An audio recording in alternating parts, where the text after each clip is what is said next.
ಗೆದ್ದೆ ನಾನು ಅಂತ. ಅಲ್ಲ, ಸುದೀಪ್ ಅವರು ಈ ಗೆಲುವನ್ನ ತಮ್ ಗೆಲುವನ್ನ ಅಷ್ಟೇ ಖುಷಿ ಪಟ್ರು, ನೀವು ಗೆದ್ದವರು.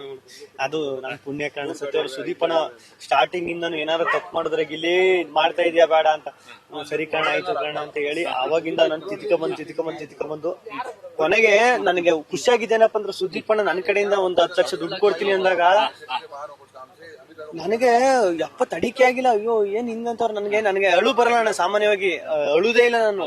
ಇಲ್ಲಿಗೆ ಬಂದು ಸಿಗಾಕಬಿಡ್ತದೆ ಇದು, ಏನಾರು ಅಳ್ಬೇಕು ಅಂದಾಗ ಅದ್ ಮಾತು ಬರುದ್ಲಾ ಇಲ್ಲ ನುಂಗಕ್ಕೂ ಆಗುದಿಲ್ಲ ಆ ತರ. ಅಯ್ಯೋ ಅದು ಅಳುಕೆ ಆಗುದಿಲ್ಲ ಅಣ್ಣ. ಇವತ್ತು ತಡಕ್ಪುರದ ಗಿಲ್ಲಿ ಕರ್ನಾಟಕ ಮನೆ ಮಗ. ನೀವೇನು ಅಣ್ಣ ನನಗ್ ಗೊತ್ತಿಲ್ವಣ್ಣ, ನಾವು ಫಸ್ಟ್ ಮೀಟ್ ಆಗಿದ್ದೆಲ್ಲಿ ಹೇಳಿ. ಇಲ್ಲ ಅಣ್ಣ, ಸತ್ಯ ಅವ್ರಿಗೆ ಸಖತ್ ಖುಷಿ ಆಗ್ಬಿಡ್ತು ಕಣ. ಸತ್ಯ ಅವ್ರು ಒಬ್ಬ ಸಿನಿಮಾ ಒಂದು ಸಿನಿಮಾ ಇಟ್ಟಾದ್ರೆ ಆ ರೇಂಜ್ಗೆ ಅದೆಲ್ಲ ಮಾಡ್ತಾರೆ ಕಣ.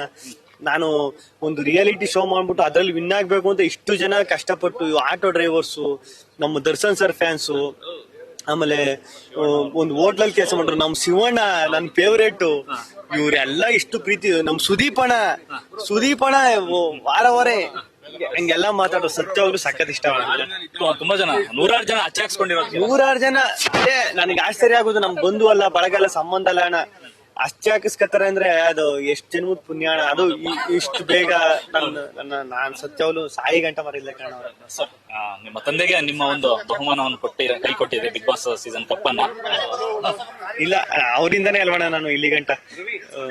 ನಾನು ಸಖತ್ ಖುಷಿ ಕಾಣ.